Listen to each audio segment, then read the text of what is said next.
The train thunders forward. I absently cover Rue's eyes with my hand, my gaze transfixed as he...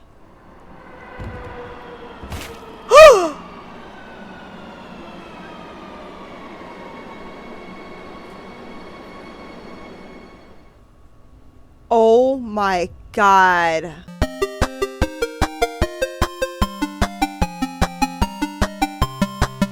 Hey guys, it's Katie and welcome back to Lucid 9 Inciting Incident. In the last episode, we went to karaoke with Yahiko, Masato, Rue, and Airi. And after that, we went to talk to Mr. Iota, and we kind of talked about the missing students, or the students that had been murdered. And it seems like all of them have problems or have a mental ailment. So I found that very interesting. So there is like a certain pattern that this serial killer is following. After we left, Yama got a phone call from Shigure asking to meet up, and we went over to District 6 to talk to Natsuki Tanaka. And I mean, it was just a really creepy situation, and she knows stuff about Yama, she knows stuff about the killer, about the missing academy students, and I mean, she even knows little details like what Yama's door code is and like what Yama and Rue were doing on the Ferris wheel together. So I don't know, she's really creepy. She's like the #1 suspect on my list right now. So I don't know, just something about her is just really off, and I really don't understand her at all. Like, maybe that's just the way her character's supposed to be, but I don't know. Like, I just have a really bad feeling about her. The next day, we do a role play with Akira. After school, we go and hang out with Elizabeth to kind of annoy her and all that. And then we get a phone call from Masato asking to meet up, and he is very angry at Yama. He kind of asks Yama, like, why doesn't he ever try at anything? It almost seems like Yama will try something and then he'll kind of just like give up or like lose interest very quickly. So they end up getting into an argument, well, actually a fist fight. Masato ends up socking him in the face because Yama tries to swing at him. And then when Masato leaves, we look over to the river and we see that someone's drowning. So Yama jumps in to try to save him, but it seems like the person like grabs onto Yama and is like holding him down in the water, so they almost both drown, and somebody, I don't know who, ends up saving us both. And when Yama is drowning, we finally get to see some memories of his sister Mizu. Just, little things like when they were kids, and them cooking together and them taking a bus ride together. And Yama says that he had cooties from a girl, and she gives him like a little shot and stuff like that. So his sister seems pretty nice. Also, there was another memory where Yama was in class and someone made a fart noise, and he got blamed for it and got sent to the principal's office, and Mizu was the only one who really stuck up for him and said, this girl's lying. Yama would never do something like that. So I'm really glad we're able to see a little bit of memories of her. And now we just got home and we got a visit from Misaki. So let's continue where we left off. I warily crack the door open, but it's just Misaki, twirling her phone between her fingers in obvious worry. Misaki? Now that I think about it, she wasn't at school today, was she? I widened the gap in the door, pasting on a smile. What brings you here? Are you about to sleep? So early? What? Oh, right. Showered and in my pajamas. No, this is, well, a long story. What have you been up to? I didn't see you in school today. I was preoccupied with work due to the Kuzunoki incident. I came to thank you for yesterday. You could have just called me. I wanted to thank you in person. Something about her tone tells me that isn't the only reason she came, but I'm not really in the mood to probe her about it. It was no problem. I'll see you tomorrow, Miki. I begin closing the door, but she stops it with her foot. Yama, is there something wrong? What makes you say that? Answering a question with another question just proves that there is. I'm here if you want to talk about it. Besides, there's something I've been meaning to tell you myself. Okay, let's invite Misaki in. Why not? I mean, we've been having a pretty shitty few days. So, sure, come in. I step to the side so she can enter. She glances around my apartment as she slides her shoes against the wall. So, this is your apartment. It's a lot cleaner than I expected. Thanks, I think. After her examination, she perches on my sofa. I slouch beside her. About my outburst yesterday. I'm so sorry you had to see that. It's fine. You don't have to apologize. I do. I was out of line. I just didn't want to affect your relationship with Rue. Don't tell me you're trying to pair us up, too. Whoa! Misaki, you're freaking me out, girl. Jeez. Misaki suddenly grabs me by the collar, a hard glint in her eyes. That was so abrupt. What's the deal? You've practically known her forever. I just don't feel that way about her. How do you feel about her then? She's just a friend. She examines me for a moment, not critically, but extremely bewildered. It's clear that Rue doesn't feel the same way. Have you spoken to her about it? She wouldn't take it well. I'd only end up hurting her. Don't you think avoiding the subject would hurt her more? How would it hurt her? She's holding back in hopes that you make the first move. It's Romance 101, Yama. I can't exactly do anything about that, Miki. She sighs, releasing me as she slumps back into the sofa. I still think you should have a talk with her. Rationally speaking, she's right. Maybe it's unfair. Maybe I'm being selfish, but Rue's my friend, first and foremost. I'm not sure if I want to lose that. I'll keep that in mind. She waves her hand dismissively. Anyway, mind explaining that bruise on your face? What? Oh, yeah. The argument I had with Masato. I lay my head back, unsure of where to begin.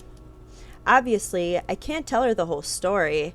I'm not sure how she'd react if I mentioned that I almost drowned today, especially since she knows about my condition. I got into a fight with Masato earlier. Really? About what? A sudden flood of negative emotions pounds me as I recall the event. I don't even know. He just seemed angry. Kept telling me that I wasn't trying hard enough. I thought he was talking about track. He's been trying to get me to join track every day. But it didn't sound like it. I see. Misaki considers this for a moment as she twirls her phone between her fingers. I used to have a friend in Seto some years ago. At first, we never really got along much, to be honest. Every time I asked if he wanted to hang out with me, he usually refused, so I ended up dragging him along anyway. After a while, I started to think that he might have hated me. I could have just stopped talking to him, but it made me angry that he didn't want to tell me what his problem was. So one day I just snapped at him. Thinking back on it now, I feel really bad for doing it. Because I didn't know that he was dealing with his own issues. Her words came out in barely a whisper, her eyes drifting to the floor. She's talking about me, isn't she? I feel a knot form in my chest as the memories from back then resurface. No, I'd rather not be reminded of that time. Not again. Not so soon. What exactly is your point, Misaki? My words come out harsher than intended, but I don't apologize. She seems a bit taken aback at my response. It's just, I think whatever's bothering Masato, it must be something personal. Otherwise, he would have outright told you what his problem was. I suppose she's right, in a way. It's just that Masato's so straightforward about everything. For him to be so roundabout now is understandably strange. Anyway, I'm in the mood for some fresh air. What about you? I guess she must have noticed that she brought up a touchy subject. Sure, why not? I've noticed the school's rooftop is a great place for stargazing. We should go there now.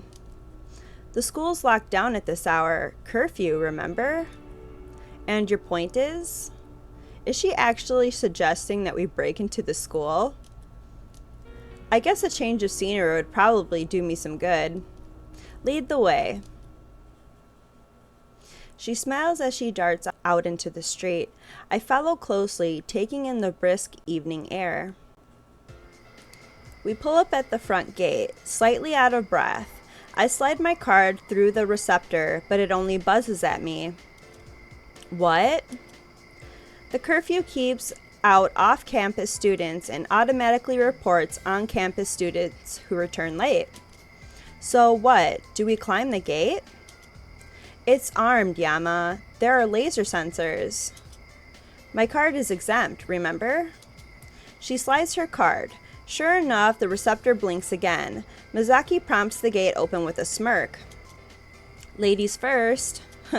You're such a gentleman. She only giggles as I pass through the gate.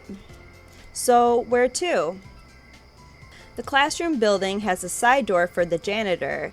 It's accessible by key rather than card. We can head to the rooftop from there. When'd you get the building key? Never. She darts to the side of the building, gesturing for me to follow her. I squint through the darkness as she kneels down, feeling the side of the building. Finally satisfied, she withdraws something from within her jacket. It's a plain fabric case, which she unzips and dumps on the ground. What's that? Shh! She picks up two thin metallic objects from the ground. They glint in the dim streetlight. Are those bobby pins? Yes they are. She hastily bends the larger one at a right angle and snaps the smaller one in half, then turns to the door. I peer over her shoulder, trying to see. You're standing in my light. Oh, sorry. I crouch for a better viewpoint. She's unusually focused as she threads the large pin at the bottom of the lock, pushing it downwards with her thumb. I didn't know you could pick locks. Don't tell my agent. What? Why would I do that? Don't post it on Patter either. Wouldn't even know how. Satisfied, she inserts a smaller pin into the top of the lock, wiggling it gently. Ah, there we go. I hear a satisfying click, and the door gently swings open. Misaki smiles proudly and waltzes inside. Well? Right behind you. She disappears into the darkness. I step after her. As we plod up the stairs, I decide to satisfy some of my questions. Neat trick. Where'd you learn it? It's better not to know. What if I want to learn? I doubt your criminal material, Yama. And you are? Come on, I'm just curious. Where was it? Finishing school? Princess training? A playful giggle betrays her amusement, but she quickly clamps it short. If you must know, District 6. District 6. If I recall, she had told Rue that she moved there with Satomi. We're here. Before I'm able to ask her about it, she pushes through the door and onto the rooftop. Well, she's right about one thing. The scenery is beautiful at this hour. Despite the noticeable light pollution, it's not difficult to see the copious amount of stars in the sky. Silver streams of glitter populate the colored expanse around the moon, smiling down at the bustling city below. Everyone turns into a bunch of stars when they die. If they did something to super duper impress the heavens, I guess. Aww, she looks so cute. I love this scene. This is just so beautiful. I love the art in this game. It's just great. I smile bitterly as I settle next to Misaki on the bench. Pretty, isn't it? Yeah. It reminds me of the time we met at the festival. You haven't changed much since then, you know. You were always a strong person. That's a bit of an overstatement. Misaki shakes her head, her expression solemn. Honestly, Yama, I mean it. If you weren't, you probably wouldn't even be here right now. What do you mean? Ru had told me what happened after I left Seto. Oh, right. Do you resent me, Yama? Of course not. It's not like you wanted to move, right? Yes, but... She pauses, unsure of how to continue. I'm sure you still want to know why I moved, don't you? I would be lying if I said that I didn't, so I nod. She takes a moment to collect herself before speaking. Do you remember when my father had lost his job? It was around Ru's birthday. Yeah, I remember that. Well, when my mother found out, she wasn't exactly so understanding. Instead of supporting him, she actually blamed him for not working hard enough.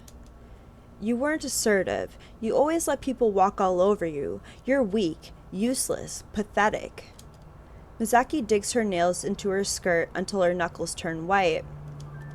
It wasn't his fault, of course. After the financial crash, my father's company went under, so there really wasn't much he could do. Eventually, he started working for a construction company. The pay wasn't all that great, but something was better than nothing, you know? He worked himself to the bone while my mother was out doing God knows what. Then, one day, he just never came home. It wasn't rare for him to take extra shifts, so I assumed that he was still working. But when my mother began selling his things, I realized that something was wrong. I still remember what she told me when I asked her about it. He's dead. He won't be needing it anymore. What happened to him? She turns to me. Her eyes shimmer in the moonlight as she wipes her face with her sleeve. June had died? I didn't believe her. I didn't want to believe her. Dead? How could he be dead? But he was. There was no denying it. They said he had overdosed on painkillers while he was out working. That's kind of strange. Why would he overdose while he was at work, though? I wanted to believe that it was an accident, that he didn't mean to take so many, but honestly, I don't know. He was so stressed, so tired, so restricted. There's an ache in my chest as past images flicker in my mind. Okay, so we're finally able to see like the memory flash of when Yama tried to commit suicide by taking all those pills when Misaki left. I grit my teeth and attempt to dispel them. So that's why you moved. Misaki nods solemnly. We couldn't afford staying in Seto, so my mother and I moved to District 6 soon after my father died. I never went to his funeral, never said goodbye to my friends. We just left. A silence pervades over the rooftop as I digest this information. Although I don't remember Satomi much, I would have never imagined she would do something like that. I guess that explains Misaki's resentment towards her. Do you still live with her? Misaki averts her gaze, again, twirling her phone between her fingers. It must be a nervous habit of hers. She couldn't care for me anymore. I eventually had to move in with my grandparents. That's why I'm attending the academy, and why I work part-time for Lotus. Ah.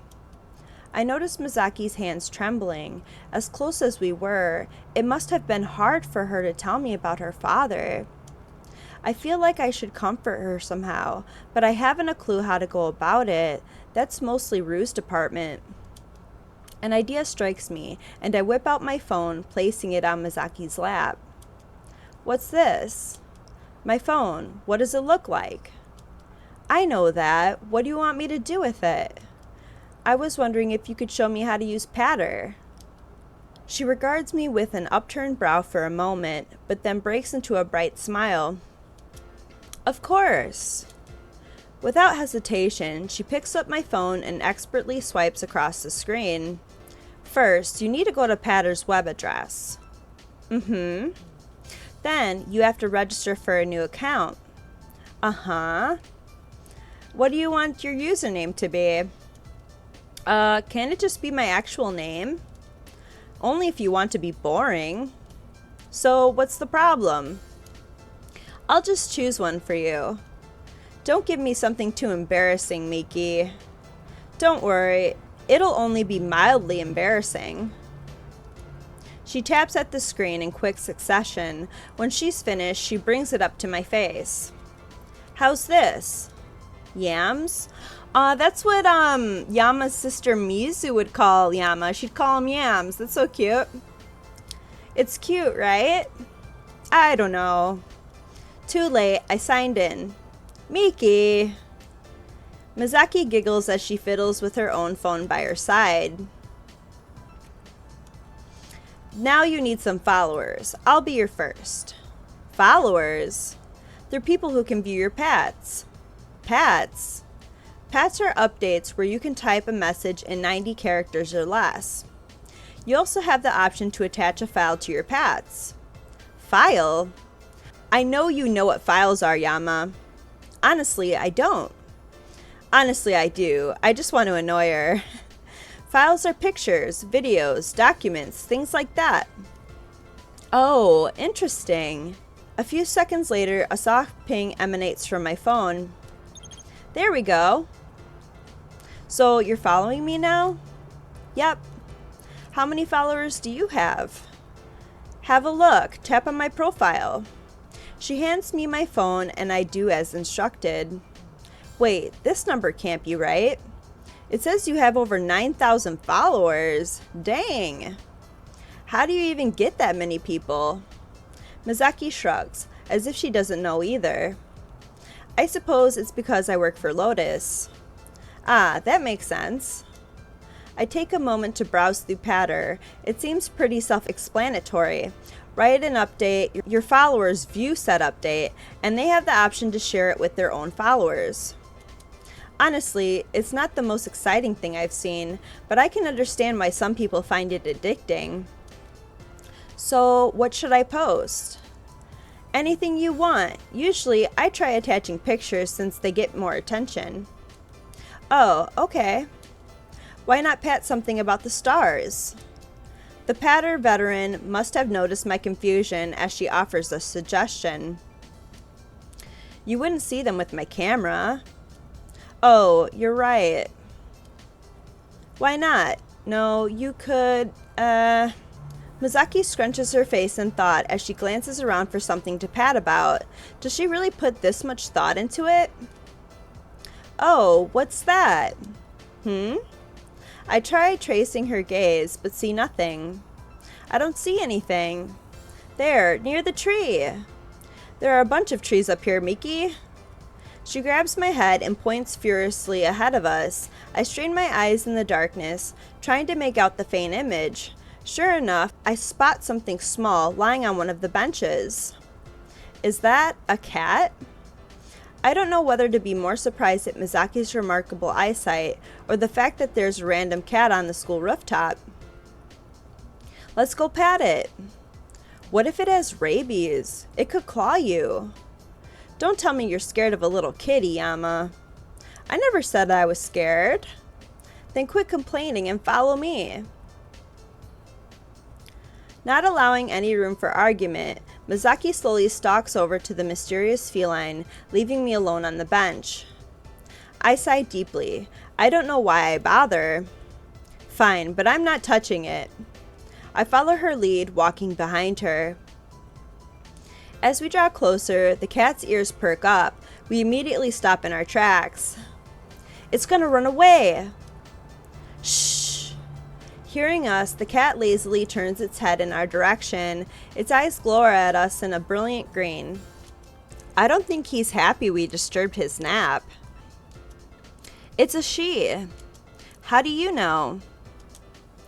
Trust me, I've been around quite a few strays before. That doesn't really prove much, but I don't have the cat expertise to question her.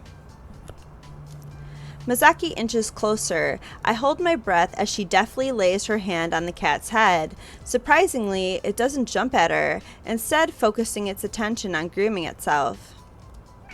We should name her. You're not thinking of taking it, are you? Of course not.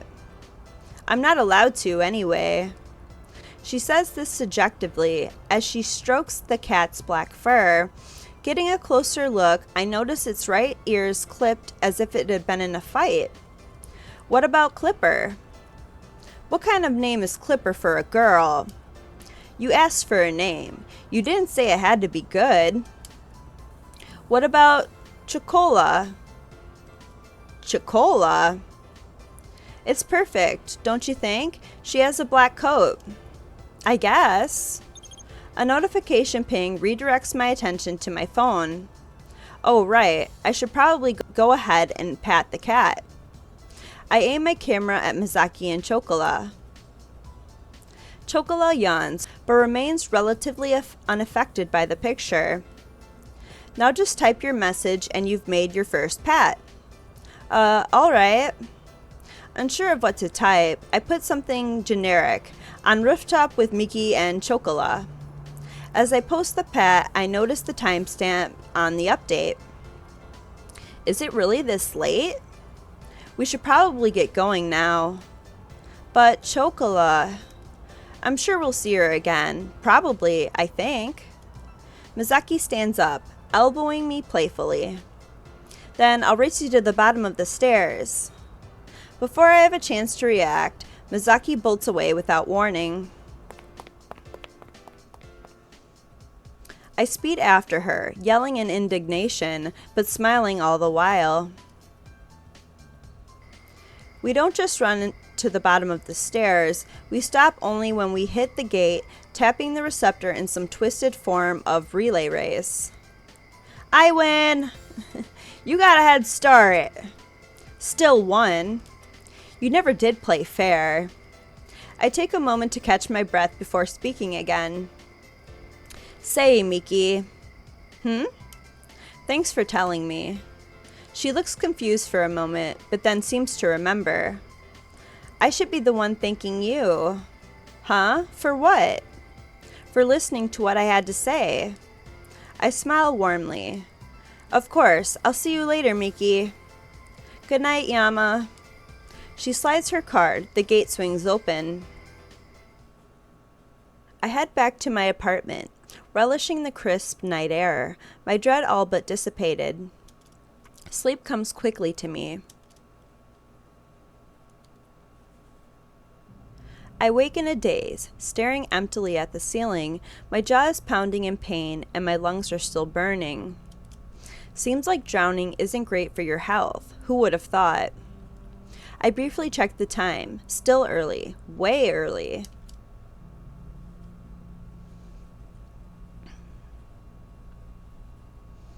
And it looks like I've gotten yet another email. Do or do not. April 10th, Tuesday at 6:24. Well, perhaps you do have a chance that you are not looking for because it frightens you. Do what you think is right, Mr. Troll. Even if there are those who mock you or do not understand you, best of luck. It's so accurate that I can only stare in disbelief. A single ridiculous thought comes to my mind. It's as if I'm speaking to myself. But that's just crazy, right? It can't be.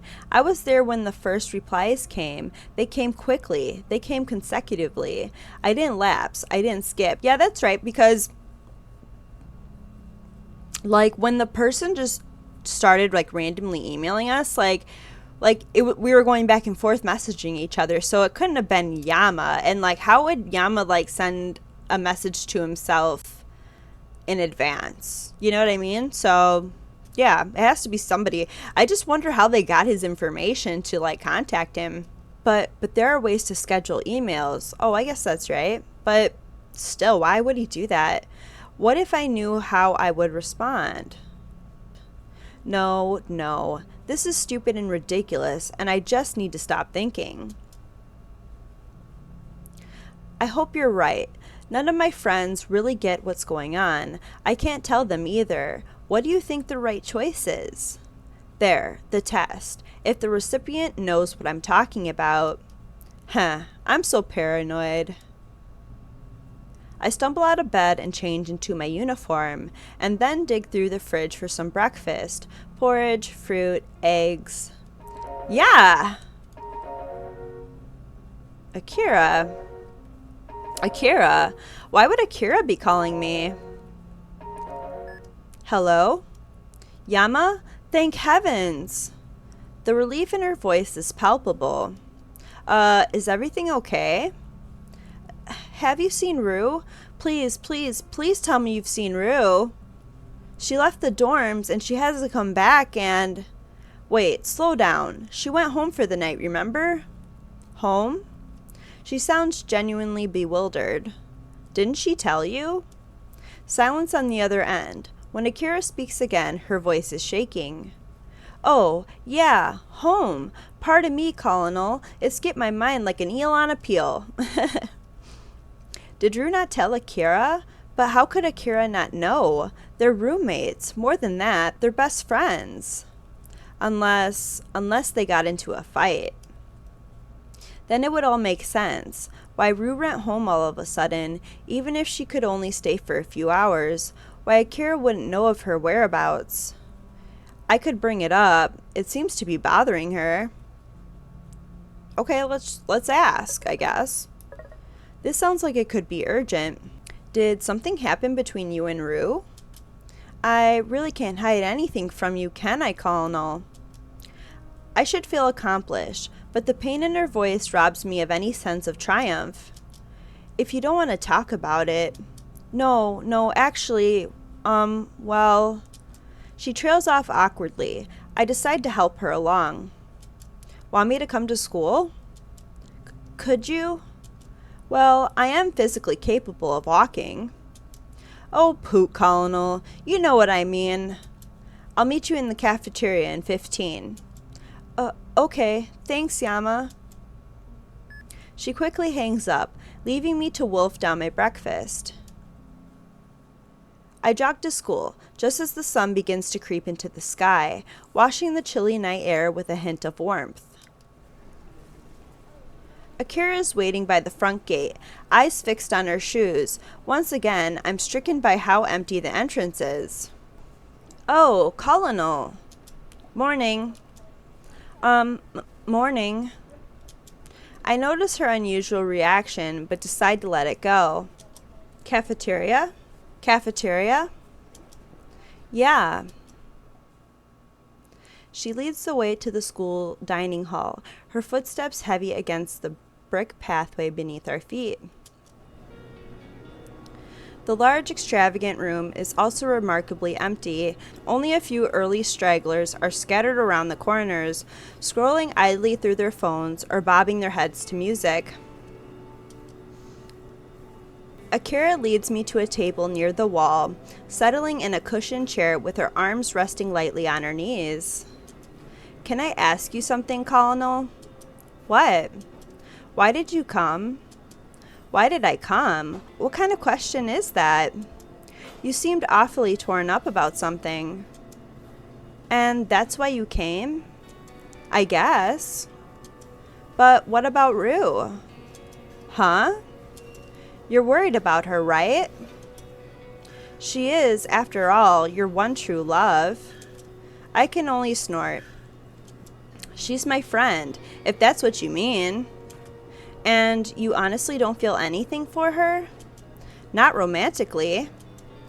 Weren't we supposed to be talking about her and Rue, not me and Rue? What is it? We fought. The words are so plain and direct that it takes me a moment to process. After the impromptu drama performance, she was really upset. From the performance? That would have been nice, but no. I'd tell you why, Colonel, but then I'd have to kill you. What? Akira, you're freaking me out a little bit. She rapidly switches between saying something deathly serious and saying something flippant. I'm not sure how to react to her words. Right, and war was to be had. We turned against one another, brother against brother, and mother against mother. The words were harsh, the strikes were unclean, and neither claimed victory. Her wild imagination seems to be getting the better of her. From what I can tell, she and Rue just had a terrible argument. So, what happened? Her forces fled and did not return. For 5 hours and a half an hour, we lay in wait, ready our weapons for the moment when they would once again lay siege to our fortress. But that time never came. You waited 5.5 hours for her to come back? Poot, you are so unimaginative, Colonel. On the contrary, I'm pretty sure that Akira has a little too much imagination. It borderlines on delusion. I won't judge, though. Not today. If anything, her scenario seemed to be a coping mechanism. Why didn't she tell you she was going home? Was the argument that terrible? It lasted for 70 years and resulted in billions of casualties. So it must have been incredibly intense. Interesting. I never witnessed Akira and Rue in a fight. With their similar personalities, I would have thought that they would try to solve things peacefully. Still, you were worried about her. You're a good friend. No. I'm a terrible friend. I'm just like a politician. I'm too scared to do anything directly, so I become a liar to get what I want. This harsh self-criticism is enough to unsettle me. Perhaps it's simply my inner nature to be contradictory and a devil's advocate, but I want to counter everything she has to say. An actual terrible friend would never say that. So you may say, but this isn't anything new, Colonel. I can't seem to help anyone, not as myself, not as Shadowbell, not as a dragon. My brain suddenly makes a connection, and finally, I understand something. Is that why you try so hard to be different? Different people change the world, Colonel. Aren't you just lying to yourself? She smiles sadly, an edge of pain to her lips. If I can just help one person, what does it matter? Then again, it looks like I can't even do that. She abruptly stands, nodding quietly at me. Thanks for the talk, Colonel. Time to get to class. Let me walk you. No, I'll be fine. She strides out of the cafeteria without explanation. I'm frozen for a moment, working to process everything that I've learned. I'd always known that there was more to Akira than just a crazy, fun-loving thespian, but I never expected to catch the glimpse that I did. Maybe we have more in common than I originally thought? I returned to the classroom in a daze, pondering this new turn of events. Even though I'm only slightly early, the classroom is already at full attendance. I guess that with curfew in effect, there isn't much else to do except come to class on time. You sure? I turned to the door. Yahiko was standing in the entryway, speaking quietly with the stocky boy from yesterday, Haru Bunya. I mean, what if you're right? Then we'll be damn glad that I decided to talk when I did. Maybe you shouldn't try this. Not yet. Why do you keep trying to stop me? 3 people, Haru. 3 people who were at the first meeting are gone. What? 3 people that were at the meeting. Who is that? First meeting? First meeting of what? That's why I need to talk to her. Today. But you know the rumors. Shoji talked with her, and he's fine. Be careful, dude. Huh, when am I not? Haru nods in farewell and disappears down the hall. Yahiko agitatedly rubs at his hair as he takes his seat. I'd better choose my words carefully. Who was that? Huh? Oh, Haru? He's a club member. Wait. So is he saying that people in his club are gone? Or did they leave? Or is he saying that they've gone missing? Club member? Of the best club on earth, of course, the Happy Club, making people happy since 2018. Oh yeah, the Happy Club. I'd always thought that it sounded like the stupidest thing in existence, but something dawns on me. What do you do in the Happy Club? I'd always assumed that it had something to do with alcohol or gambling, but... Why, we make depressed people happy, of course. I'm taken aback at the sudden display of altruism. Why? Why not? Not because he wants the undying loyalty of his future minions? Not because he wants to have a statue erected in his honor? I want to ask more, but the teacher promptly strides into the classroom. Wrapping her pointer against the nearest table, the students quietly assemble. 3 people who were at the first meeting are gone. Could Yahiko have been talking about his club? 3 of the victims attended the Happy Club? Oh, that's right, because like the missing academy students, we were talking to Mr. Iota, and he was saying that all of them had like problems, or like they were depressed or had some type of mental ailment, and now it seems like those people were in Yahiko's club when we first started the story out in the beginning. You know, when we had club recruitment day and Yahiko was like, I made my own club and I want people to join and have lots of minions and stuff like that. So 3 people that were in his club disappeared. Is that a coincidence? I'm kind of intrigued in this. But what about the first 2 deaths before the Happy Club was even founded? That's right. So, yeah, there were 2 deaths before the Happy Club was even founded. So, okay. That's kind of strange, but alright. Could they have a link to Yahiko? Could Yahiko know anything about the murders? Ah, you're looking particularly attentive today, Yama. Would you like to answer this question? I look up to the board. A terrifyingly large picture of a mutilated corpse is plastered in the center, mocking me through the gaps in its limbs and crimson bloodbath. My mind runs blank. No, no, no. Yama! I squeeze my eyes shut, shaking the image out of my head. A second look shows that the picture is just an artist's interpretation of the Izumu flag. No bodies, no blood, just brown and red. What the hell was that? 5 points deducted for lack of participation. Elizabeth? Elizabeth. Yes, ma'am. The flag, officially adopted during Mayor Inori's first mandate, represents the ideal that anyone can succeed with hard work, regardless of background, status, or upbringing. Thank you. Goodness gracious. I don't know what is going on with everyone today. Right, well, let's proceed. The flag is a proud symbol that has been acknowledged even by... I pull out her lecture, disinterested, as my classmates secretly pass messages via their hacked desk tablets. I switch my own tablet on, but wince at the bold 10 digits that greet me in reply. Don't say that to me, say that to him. I quickly close the application.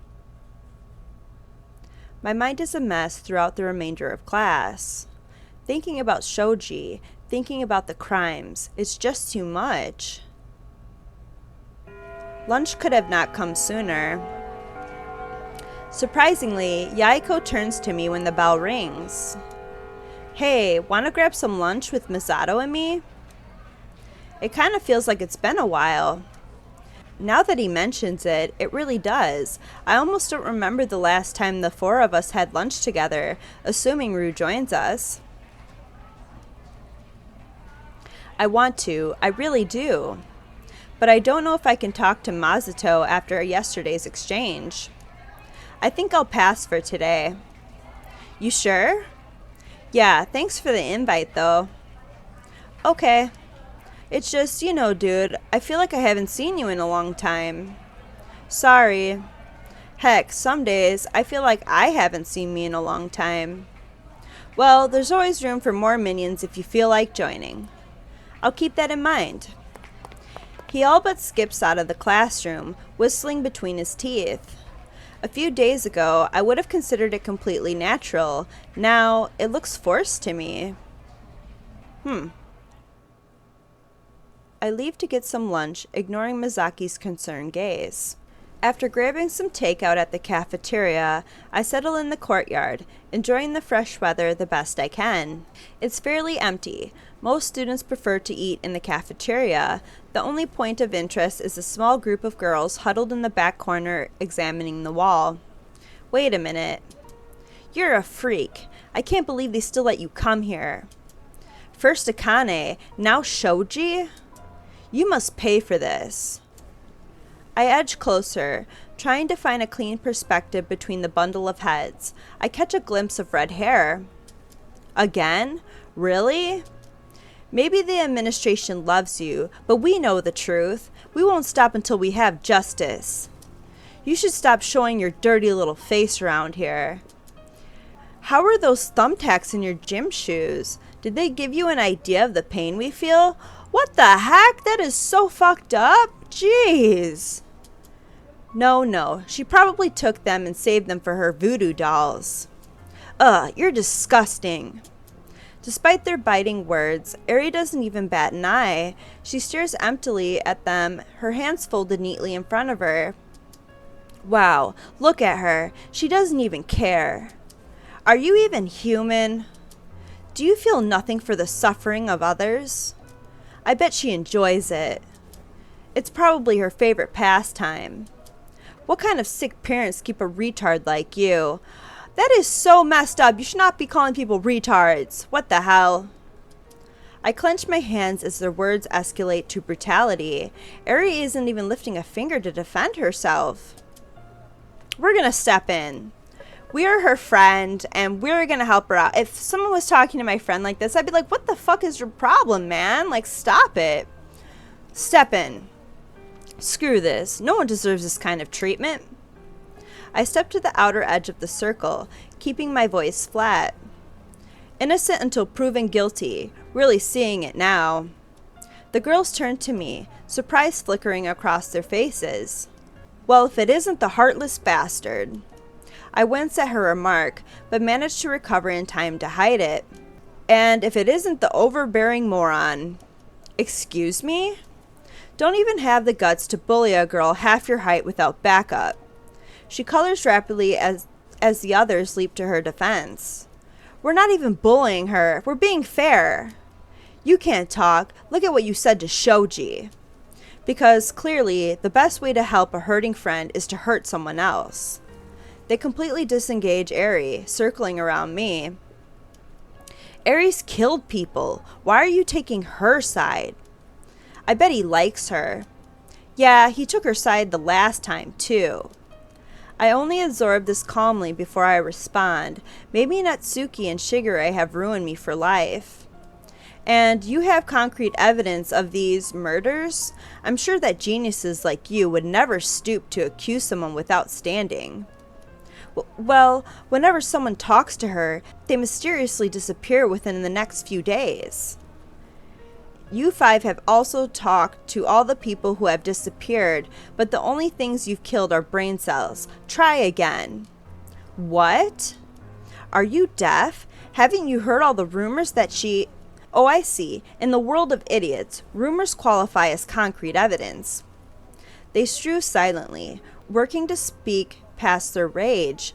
I seize the opportunity to guide Airi out of the circle. Before we can leave, one of the girls steps in front of me with a hard look in her eye. You're taking the side of a monster. I return her stare with an equal frigidity. Until you have actual evidence, kindly refrain from increasing the amount of stupidity I have to hear. We stride away as the girls gape after us. I'm stricken with equal parts triumph and guilt. Yes, I won. Yes, I defended Airi.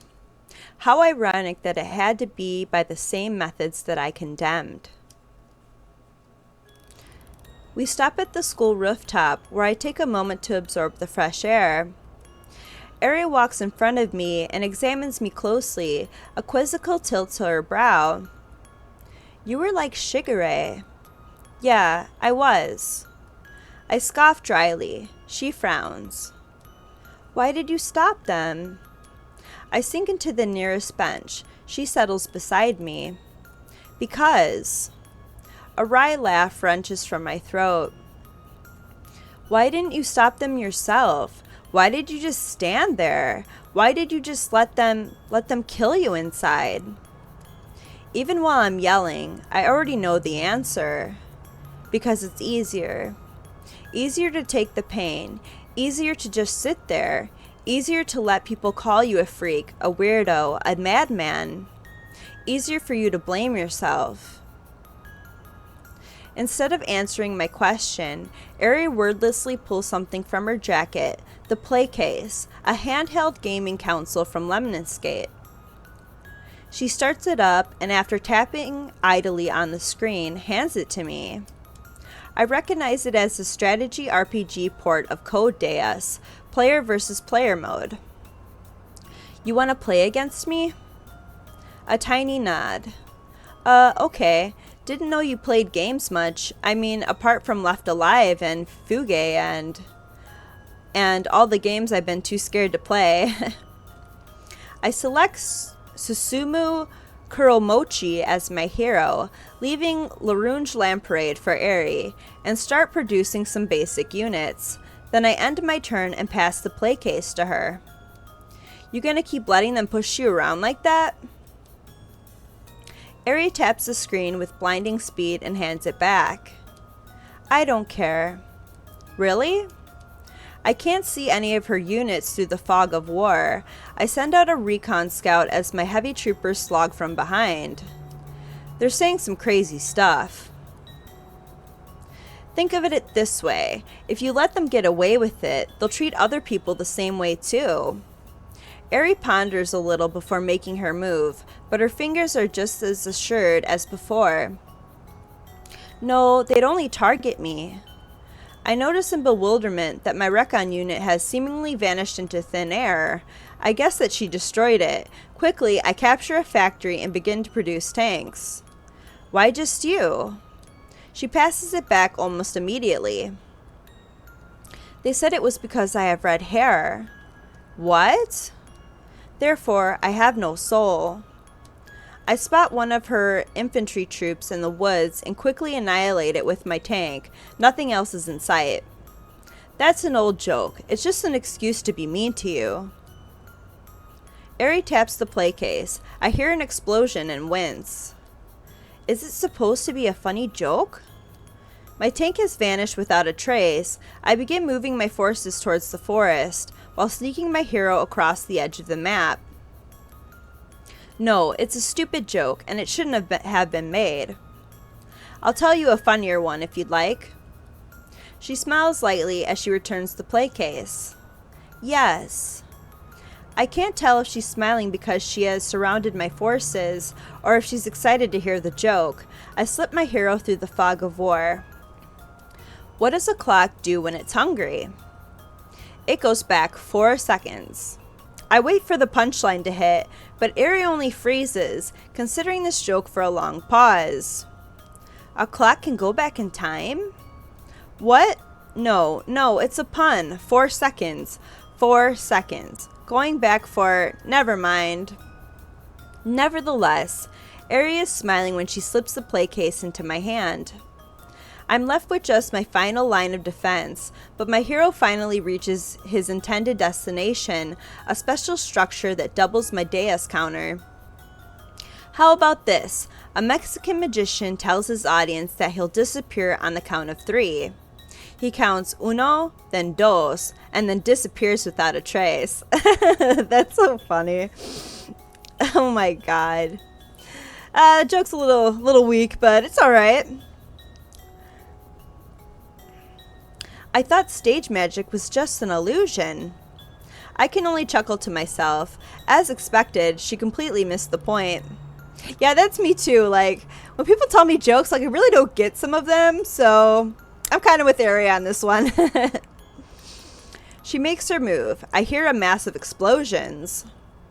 Oh, I won. What? I grip the play case. Her units have completely surrounded my base and are 1 turn away from capturing my headquarters. Not today, Larunge Lamparade. I triumphantly conquer the special objective with Susumu Kuromochi and activate my Deus. Table turn. I reverse the ratio of my soldiers to yours. Our soldiers suddenly swap colors, leaving her with practically nothing. Even if it's the end of my turn, I know I've used my DS well. She looks at the screen intently. I sit back and relax. Even if she manages to kill a few of my soldiers, she's surrounded. Then she taps on the screen and smiles. Good, reinforcements. What? I lean over to look at the screen. My newly acquired soldiers still surround her character, but quite suddenly, from the other side of the screen, a small squad of soldiers has appeared. Normally, a few soldiers would be nothing, but my army is still with LaRouge, and these new soldiers have a direct path to me. I blink and suddenly they're surrounding me. Susumu Kuramochi takes a couple down, but he's soon overrun. The words Victor LaRouge Lamparade jumps to life on the screen, oddly cheery considering the game's genre. That was somewhat anticlimactic. What the? She's eating a peach again. I love Airi. She's so cute. And she goes back to eating peaches, which she loves the most. So, you're the master of video games. Got it. Her smile widens suddenly. Is she happy with my compliment? I just understood the joke. What? 4 seconds. For seconds. For... Oh. I should research the one about the Mexican magician. Yeah. I'm not sure if I'll ever understand this girl. You're pretty passionate about video games, huh? I enjoy them. Are there any kinds you don't play? Bad ones. Well, I guess I can't argue on that one. So, do you have a favorite game out of all the ones you've played? Hyper Fabio Brothers. That was a quick answer. Oh, why that one? You fight against a bad guy who steals peaches. What is supposed to be Mario or something? I'm not sure what I was expecting. So, what got you into video games anyway? You didn't strike me as a gamer when I first met you. Then again, she didn't strike me as a singer, and look how well that turned out. They seemed fun, so I played some. They were fun. So did someone just buy you a console and you decided, sweet, video games, or something like that? Like, what was your first game you've ever played? Castle and Creatures. Castle and Creatures? Wait, isn't that that's a tabletop game, right? Old-fashioned, make your own stats, play with the party, go on adventures, all that stuff? Yes. How long? A standard table is 2 meters long. No, I mean, how many years have you been playing tabletop?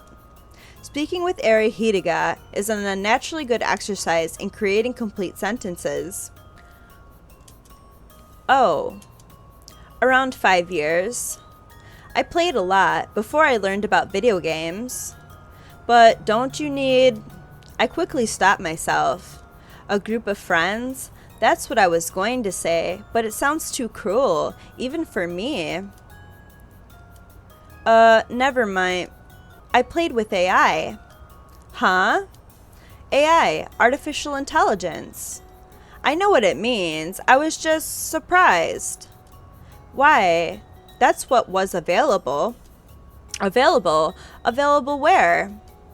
At the... Hey! We turn in synchronization. Haru Bunya is standing at the rooftop entrance, arms folded across his chest. Well, that was convenient. I need to talk to you, Hidaga. I glance at Airi, looking for signs of discomfort. Her face is completely blank. Leave, Yama. The words are harsh, but her voice is soft. It's almost as if she was expecting this encounter. If you say so. I move to the door, but Haru grabs my shoulder, his eyes piercing into mine. Watch yourself. He releases me and continues to Airi as if he'd never said anything. So, is this what he meant earlier today? He was going to talk with Airi? Clearly, both he and Yahiko believe the rumors about Airi being tied with the disappearances, but despite that, he's still talking with her. Just what could be so urgent to trump their fears? I shake off my apprehension and return to class, resolving to ignore his words. Afternoon classes are just as dreary as the morning, with one key difference: Yahiko is absent. The teacher seems relieved, if anything, when he catches the empty gap in the seating chart. He chirps about linguistics with a hided spark in his eye. Yahiko doesn't return for the rest of the day. What happened to Yahiko? I drift in between classes, trying to bring myself to delete the number on my tablet. I can't do it. After what feels like an eternity, classes finally end. Masato doesn't come, Rue doesn't come, Yahiko doesn't come. I'm still in the silence as my classmates hurry outdoors to savor their precious hours of freedom before the gates are closed. Elizabeth is one of them, marching away with her growing crowd of groupies. Misaki is the only one to drop by my desk. Have you seen Rue today, Yama? Rue? No. If anything, I should be asking about her presence. I haven't seen her in a while. I see. If you see her, please take care of her. What do you mean? She only sighs vaguely, a furrow to her brow. Please? Then, without another word, she turns and strides off, flicking her phone between her hands. Take care of Rue? Why? How? More questions, fewer answers. This is getting ridiculous. I restlessly swing my backpack over my shoulder and head out of the classroom. If I'm not getting answers, I'll just have to find them myself. My first instinct is to look for my friends from a high vantage point. Shortly after arriving, I quickly realize that it's a terrible instinct. Even if I had perfect eyesight, it's not like I can see through buildings. What made me think that I could have found Rue from the rooftop? I'm just about to leave, but I catch a flicker of motion in the corner of my eye. Purple hair, wavy purple hair. What a bloody prat. Yeah, that's definitely Elizabeth. I round the corner to the back part of the rooftop, the generally more insulated area. Sure enough, my favorite Brit is settled on the edge of a bench, nose shoveled deep in the pages of a paperback book. I quickly recognize it as the popular dystopian series, The Famine Tourney. Interesting. Didn't think she'd have the time to read fiction between those textbooks of hers. Who's a bloody prat? What is a bloody prat?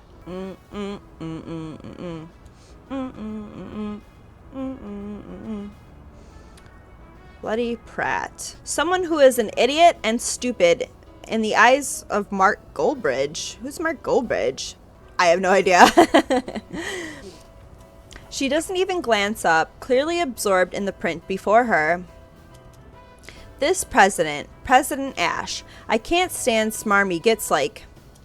She trails off and slowly looks upward. You! She leaps to her feet, thrusting the book in front of her like a broadsword. Good day, Lizzie. Don't tell anyone. She quickly slides her books behind her, looking down. That was a delayed reaction.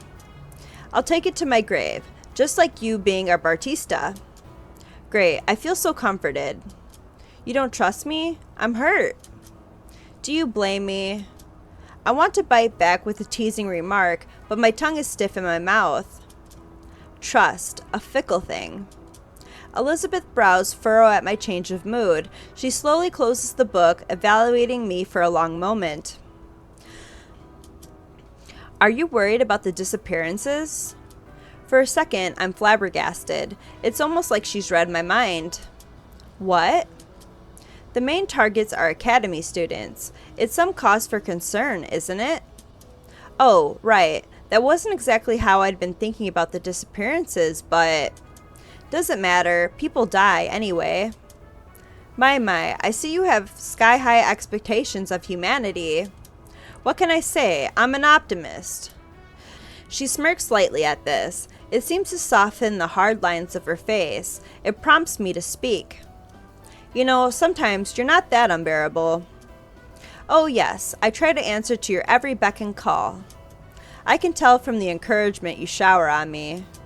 Well, I'm known for my nurturing spirit. By people on drugs? She actually giggles, extracting a chuckle from me. Getting along with Elizabeth? What's going on? It probably won't last, but maybe I should see where it goes. Let's keep talking to her, why not?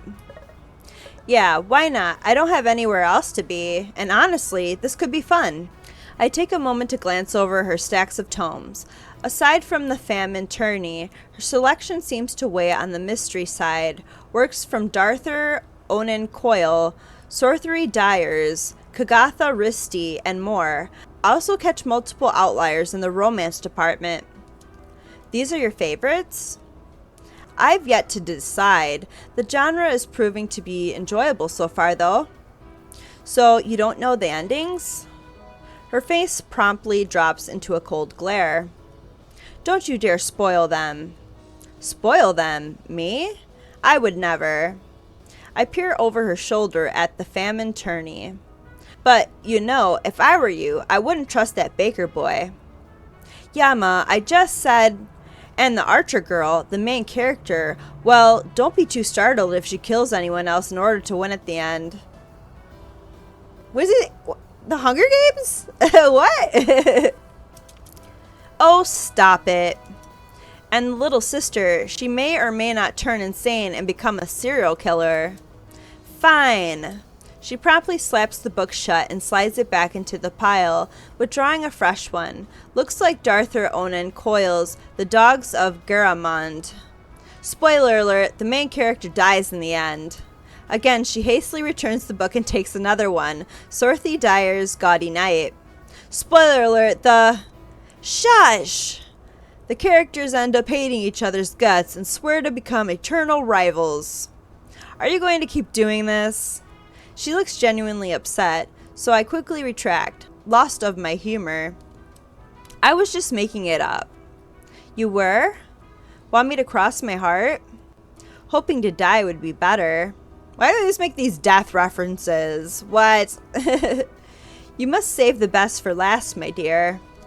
She snorts at this, shaking her head in disbelief. My God, you're exactly like... Her eyes shuffle away, sparking my curiosity. Exactly like...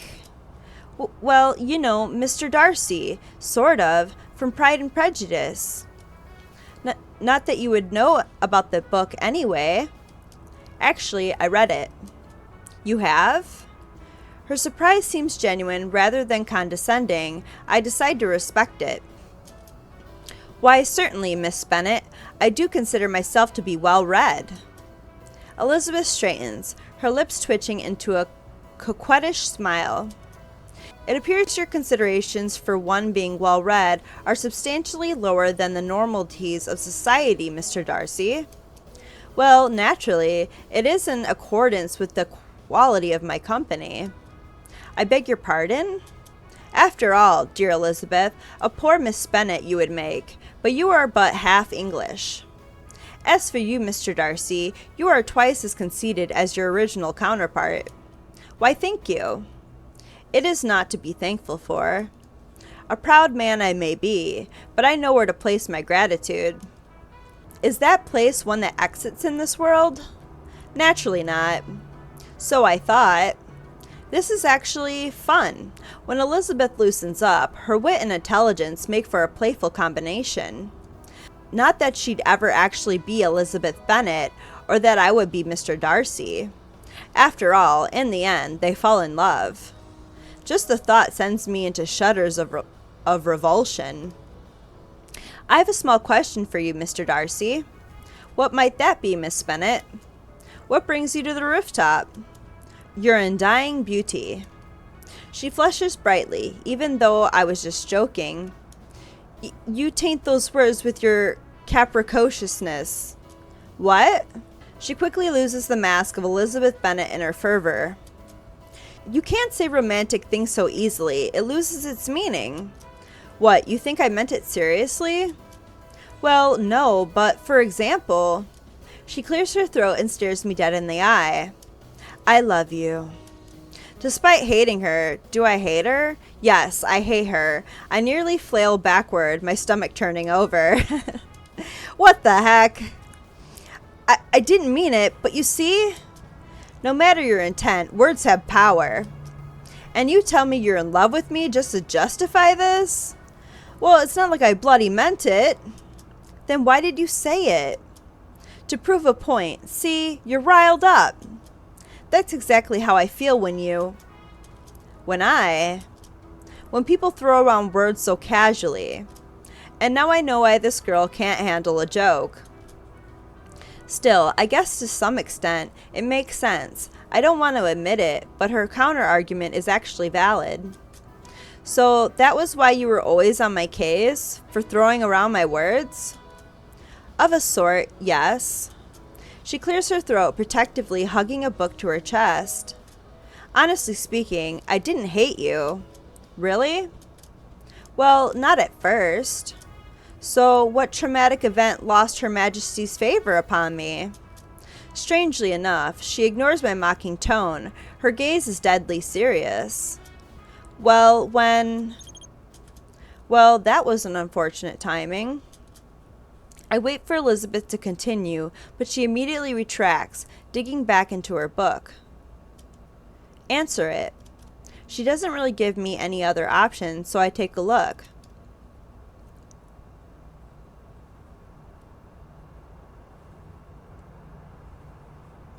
Hey, are you busy right now? I need some grunt labor.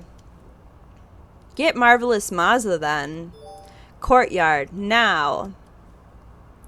I'm actually disappointed as I slide my phone into my pocket. This was the closest to a civil conversation that I've gotten with Elizabeth.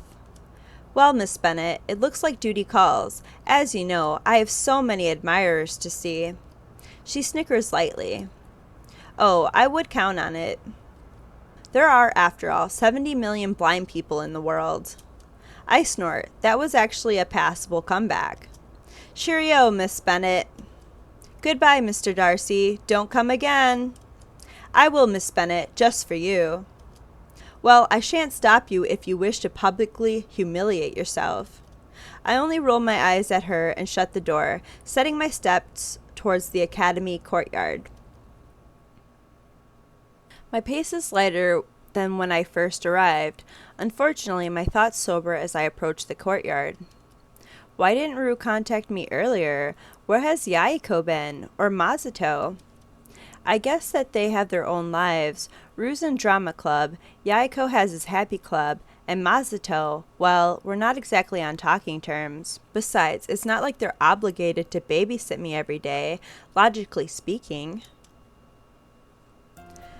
Rue is leaning against 3 humongous suitcases by the nearest bench, biting her lip fruitively as she twines her fingers in her skirt. Oh good, you came. I see how it is. You only call me when it's convenient for you. The bitterness in my tone is only half joking. Rue doesn't seem to notice this. Hey, you're the one who hasn't joined any clubs. I curb my tongue at this comment, no matter how much I'd like to snap back. She's right, it's my own fault. So, what's all this about? I'm going back home for a while. What? Where'd this come from? Although, judging from Akira's words earlier, I think I know why. I mean, I'll still come to school every day and everything. It's just, a little commute. I notice that she blatantly dodges the question. It's a 1-hour commute to the other side of town.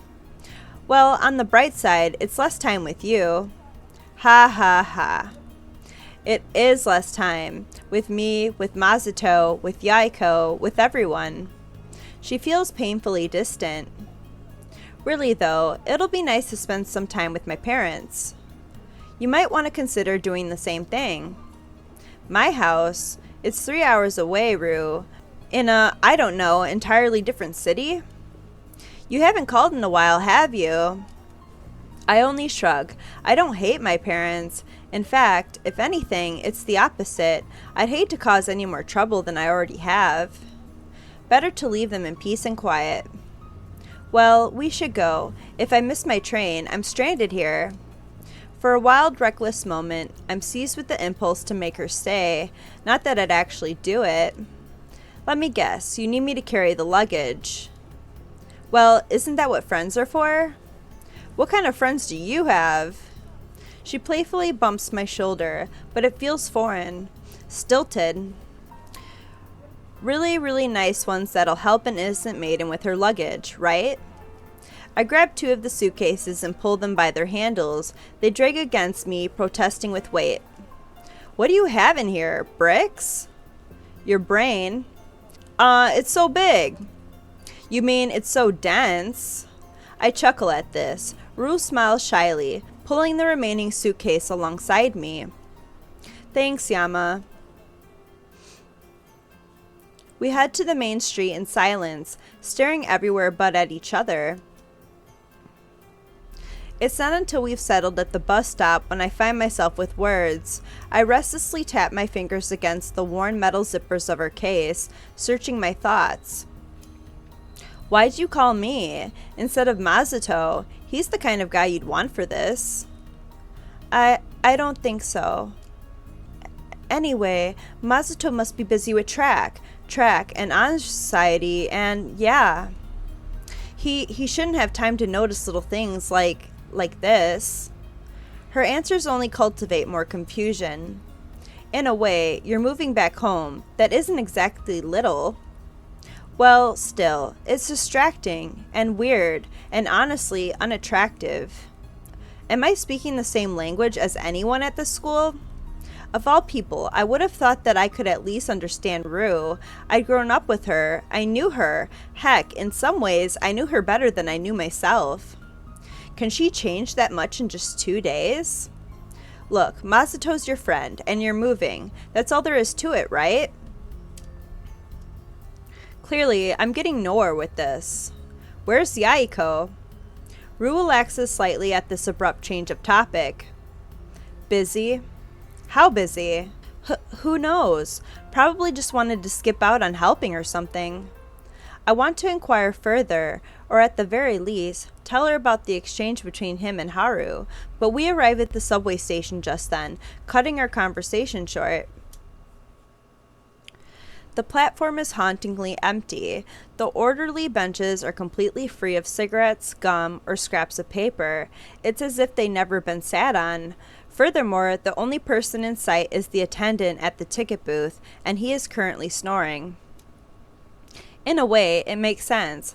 Not only is this a minor station, but Izumo is known for its strength in security and prosperity. Why would anyone want to leave that? No, it's still strange. The platform had some pretty decent traffic when we were heading to District 8 the other day, but now it's completely empty. Even if this is the quiet spell before rush hour, is it really reasonable? Come to think of it, how is the city reacting to the disappearances? I live in a bubble where only reactions I see are ones of fellow students. I have no clue what the common office worker is thinking, or the common housewife, or the common fast food worker. Is the city afraid? Or am I just looking too much into this? Rue quietly tugs at my sleeve, clutching her pre-bought tickets in her hand. This place gives me the creeps. Didn't you go home yesterday night? Oh gosh, don't remind me. I swear there was a zombie hiding in the corner. Boo! Eee!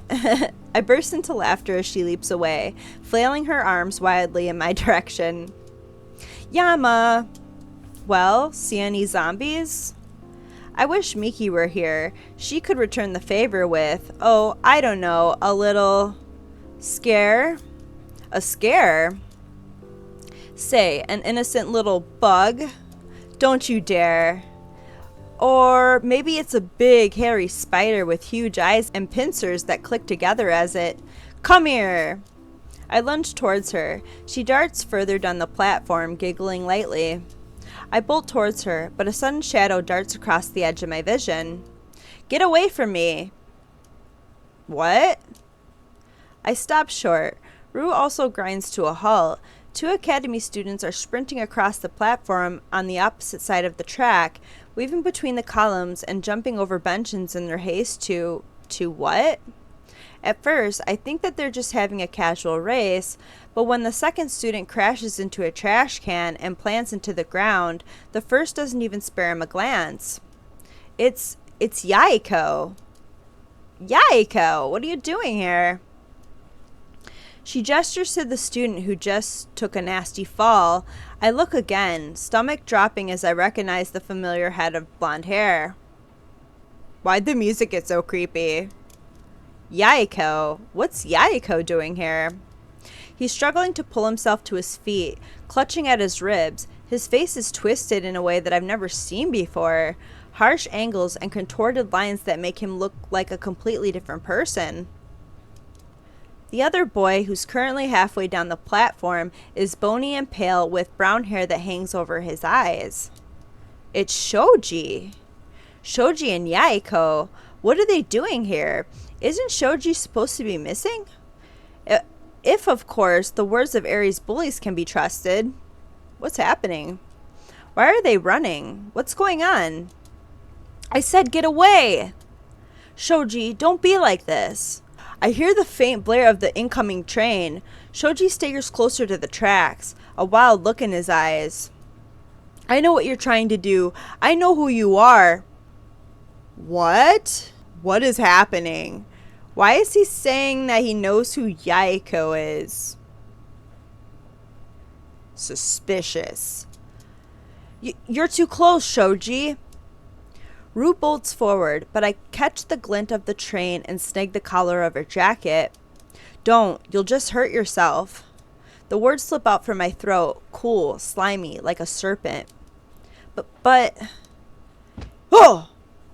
Yahiko suddenly throws himself at Shoji, tackling him closer to the train. Rue tenses but doesn't move. Get off! No, you're not in your right mind, Shoji. Oh my god! Shoji socks him straight in the jaw. Yahiko flinches backward, but keeps his grip secure as he drags himself to his feet. The train blares its incoming approach. What is he doing? Shoji wriggles in his grasp, snapping his feet at Yahiko's knees. But Yahiko refuses to buckle. He stumbles closer to the track, ignoring Shoji's fingernails prying at his hands. The train surges closer as they pass over the caution line. Stop fighting me! Let go! Rue clutches my arm, staring pleadingly at me. We need to help. We can't. What? No, we need to call police, hospital, someone. It's too late. Lights flare in the tunnel, and the train barrels closer. Rue slumps against my chest, eyes blank. Shoji braces his feet against the ground as Yahiko staggers to the edge. They're screaming. Now half of the words are indistinguishable, drowned by the roaring horn. Killed, just stood, watched. What is he talking about? Not fault. Disgusting liar. Finally, Yahiko wrenches his arms. Shoji teeters over the edge, limbs thrown back. The train thunders forward. I absently cover Rue's eyes with my hand, my gaze transfixed as he...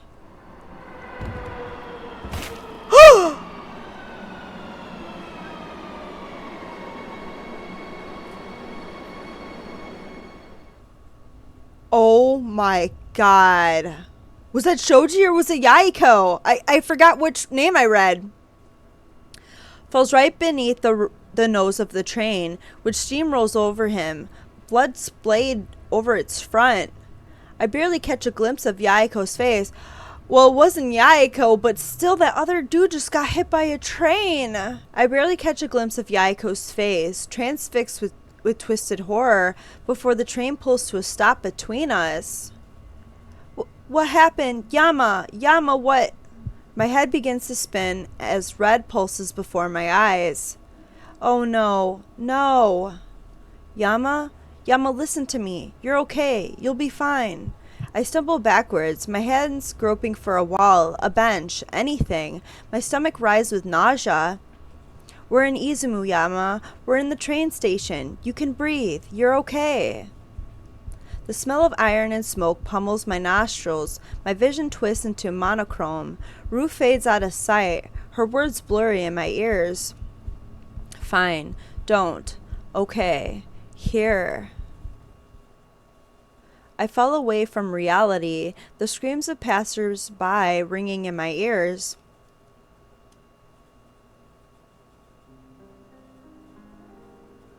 Okay, we are with Mizu and Yama again? Here, I'll give you a shot. Eep, I hate shots. It's okay, this one won't hurt. Are you sure?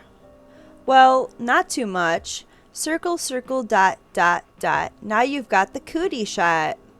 So I won't die? Yeah, that's what shots do, right? Yeah, thanks, sis. What was that? Hey, what's going on? Mind where you're driving.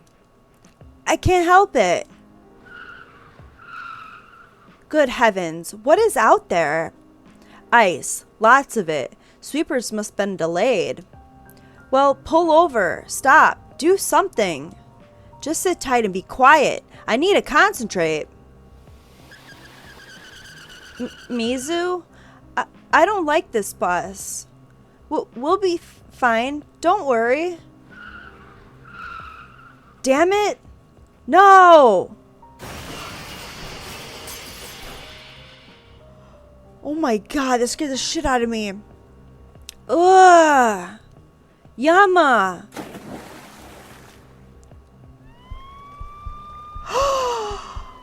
We get to see the memory. Oh my god. There's no way she survived that.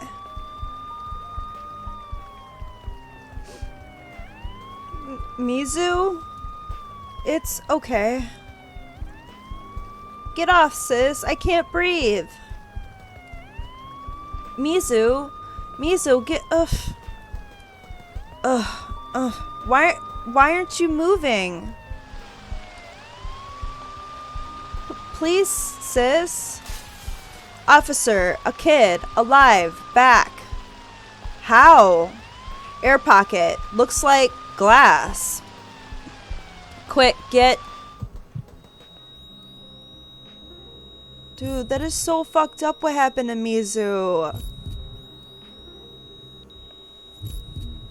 Poor Yama, like, he had pretty much, like, it. I mean, if she didn't make it, I mean, being impaled like that, and it's such a big hole, and she's just a little kid, like, I don't know, and it seemed like it was in the area where her heart was at, so it's like, I don't know, man, I don't think she made it. That must explain a lot why Yama doesn't really try at stuff, and, you know, it seemed like he was bullied as a kid, and he kind of just, like, took the pain and all that. It seems like he really maybe blames himself for Mizu. I don't know. Did it get him to the girl? Didn't. Instantaneous. Oh, man. Sir, civilians, escort, away. Give back, you. Oh, God. No, Hana. Ryoshi, where's, please? My eyes shoot open and I clutch at my chest, coughing violently. A hand immediately grips my shoulder, and I feel something cold and solid at my lips. A glass. Water. I guzzle it violently, throat burning as it slips into my stomach. My vision finally begins to clear. I'm bundled up in a large comforter, reclined against my sofa. Rue is kneeling in front of me, her expression hidden with concern. She hesitantly brushes her fingertips against my forehead. They feel like ice. You're burning up. She hurries back into the kitchen. I hear the comforting gurgle of my faucet. The warm scent of chicken broth drifts through the air. What happened? The words escape from my throat in a croaky groan. Rue quickly returns and slips the newly refilled glass into my hand. I sip at it, slower this time. You were in shock. You lapsed twice as we came to your apartment. Thankfully, you didn't faint until we got here. I met Yahiko and Shoji. She freezes, her expression flickering in pain. I didn't see.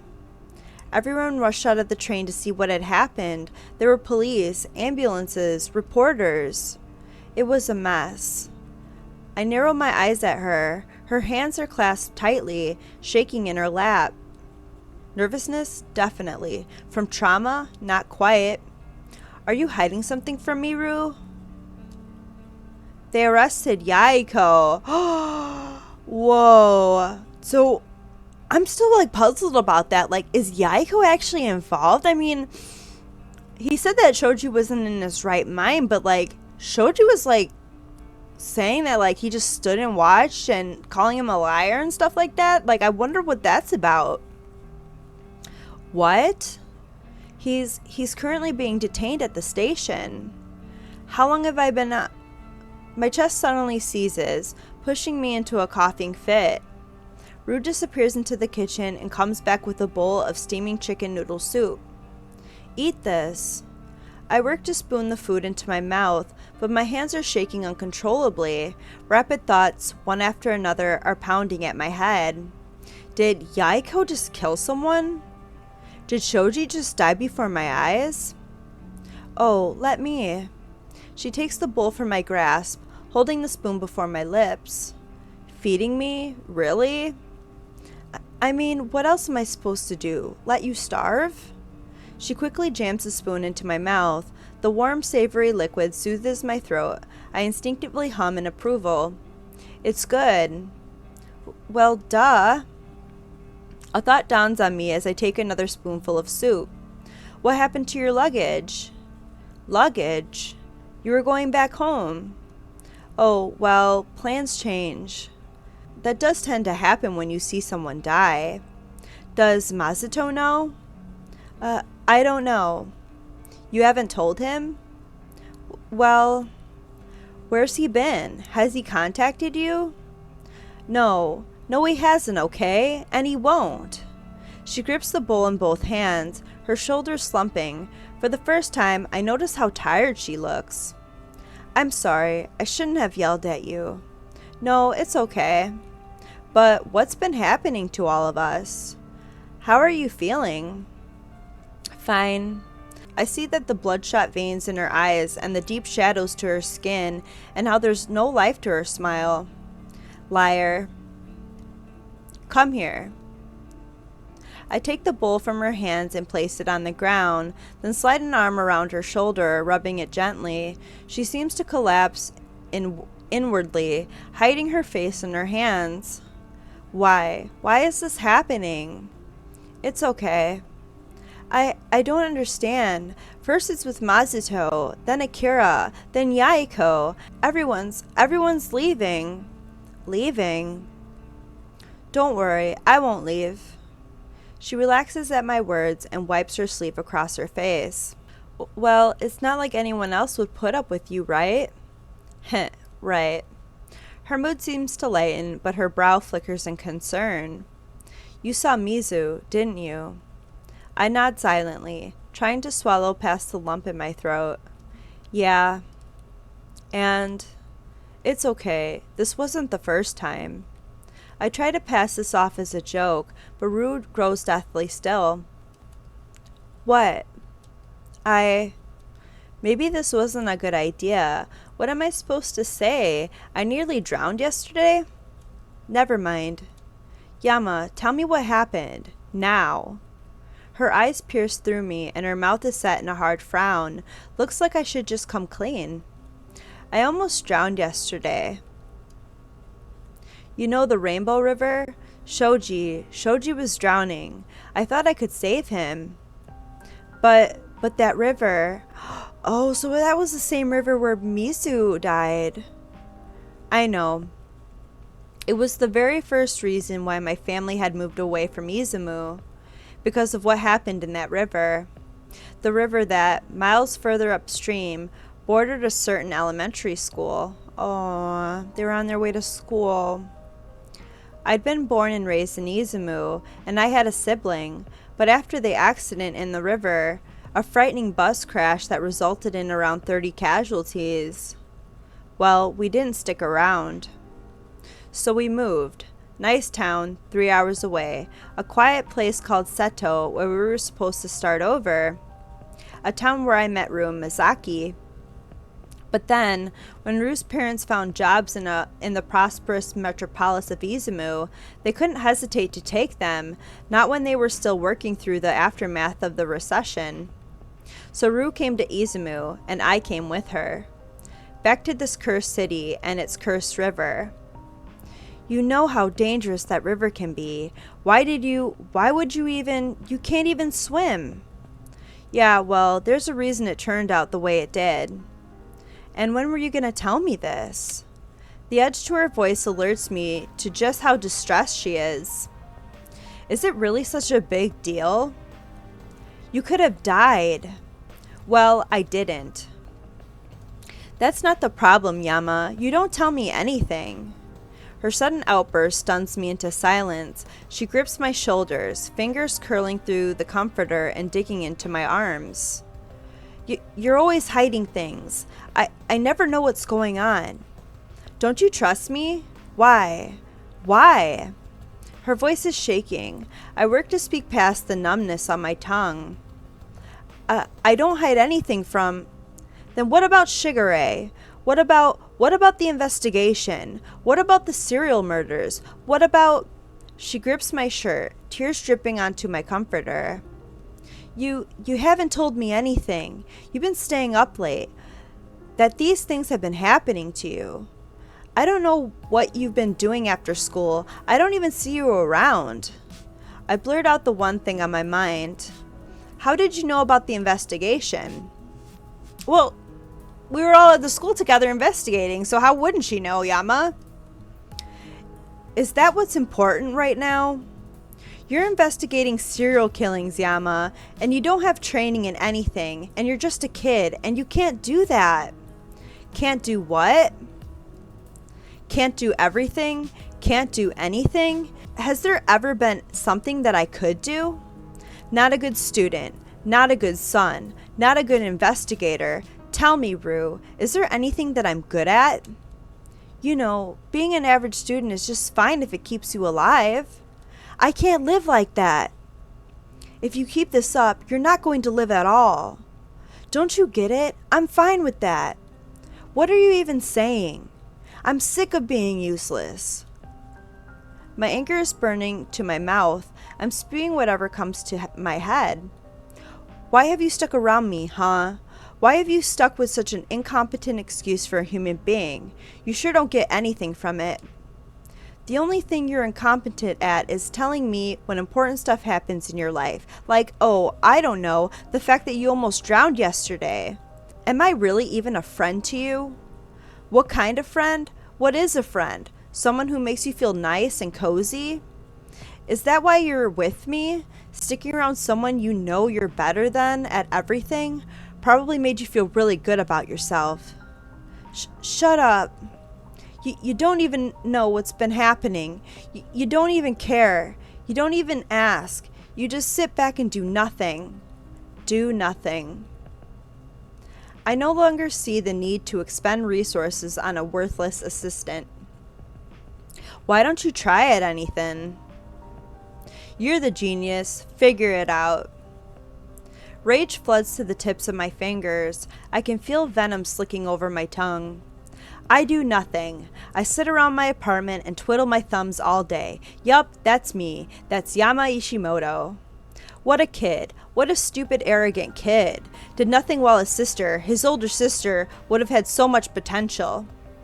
Yama, you know what she wanted to be? A defense attorney. At 9 years old. She didn't even know what it was. She just asked our parents what the best job to protect people was, and they said a lawyer. So she had her heart set on being a lawyer. Meanwhile, what did Yama want to be? Good old Yama Ishimoto wanted to be, wait for it, tree. Yes, I kid you not, a tree. The kind with leaves and a trunk and all that crap. Why? Because trees were tall and green, and he thought both of those attributes were pretty cool at the time. Stupid, isn't it? You know what would have been better? If Yama died and Mizu had lived. I would have liked that. Wouldn't you have liked that? Don't blame yourself for that, Yama. It wasn't your fault that she died. It was the blizzard, the bus driver, the sweepers. You shouldn't have been on that bus in the first place. I'd like to think that. I really would. And maybe for a while, I did. I clenched my hands until my nails are digging grooves in the base of my palm. But you know what? Someone kept bringing it up. What?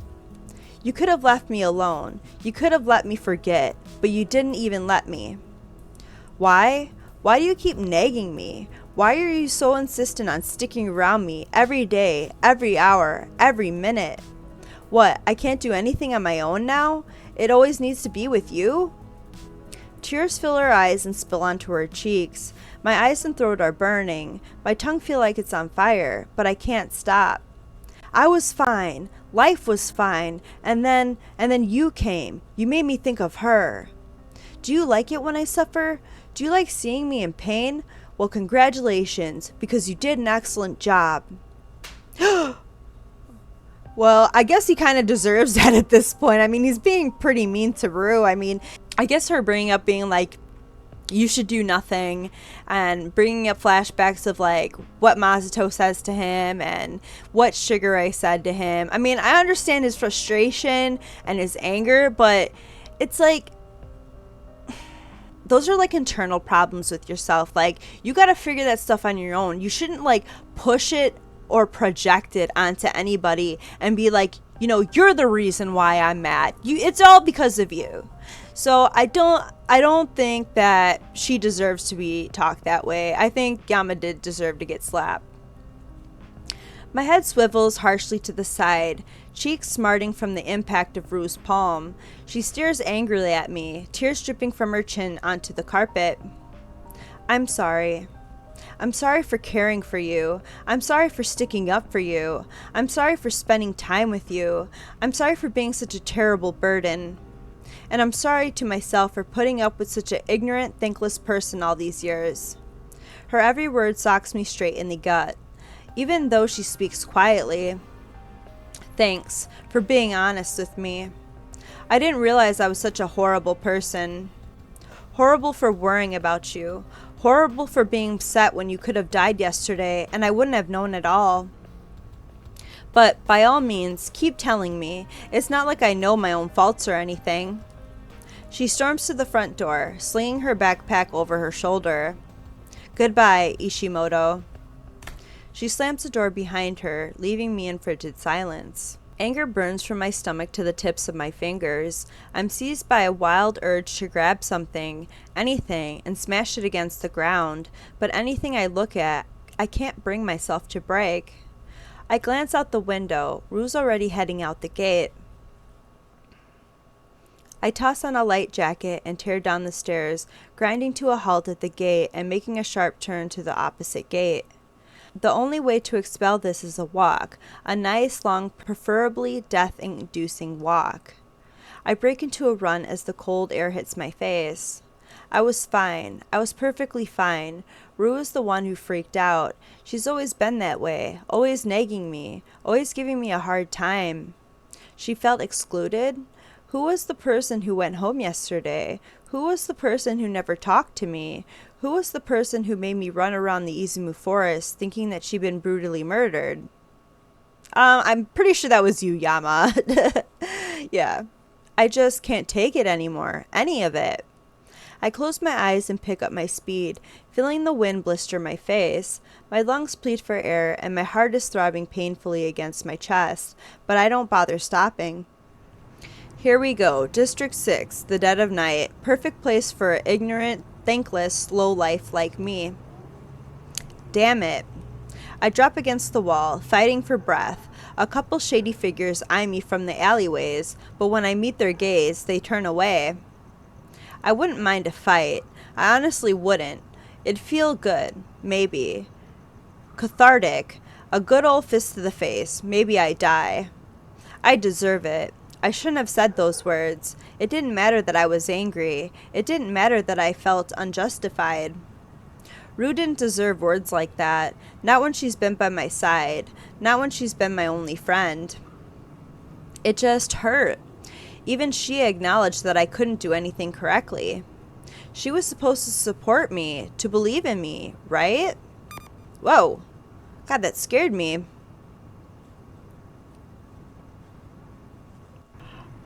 Haru? Why would he be pinging me? How did he get my number? How is his number in my phone? Is this a part of a lapse I don't remember? Maybe he set his caller ID to public, but that's strange, to say the least, especially for a student. And why is he in District 6? I cautiously follow the indicator, keeping to the shadows as I approach. I round the corner of the denoted alleyway, but... What? No, not now. No. What's happening? Who is that? Who is that?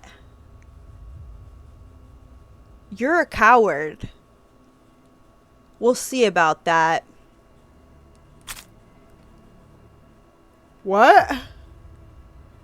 Shouldn't even be here.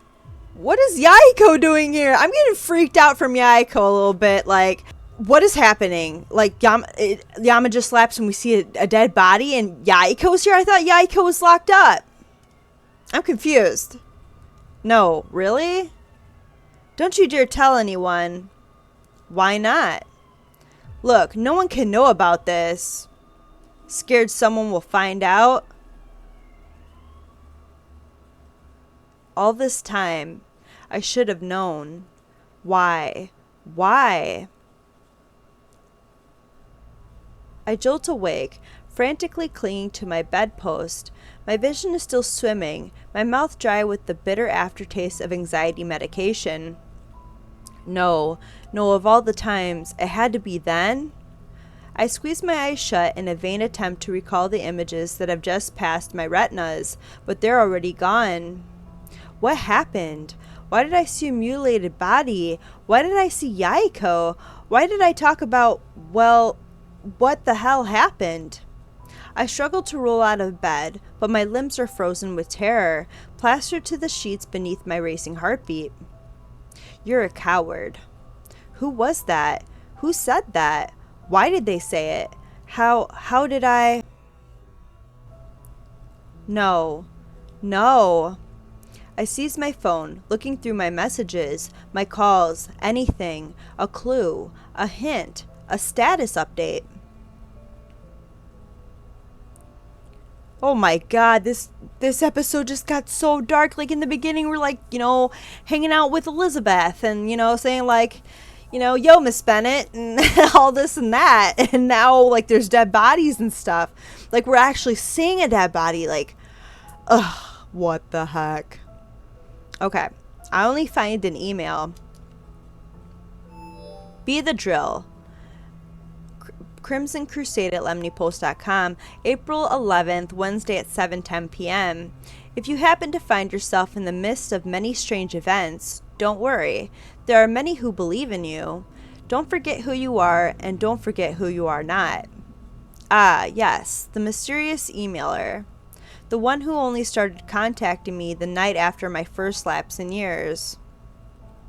The one who seems to know exactly what I'm facing, even though I don't know who they are.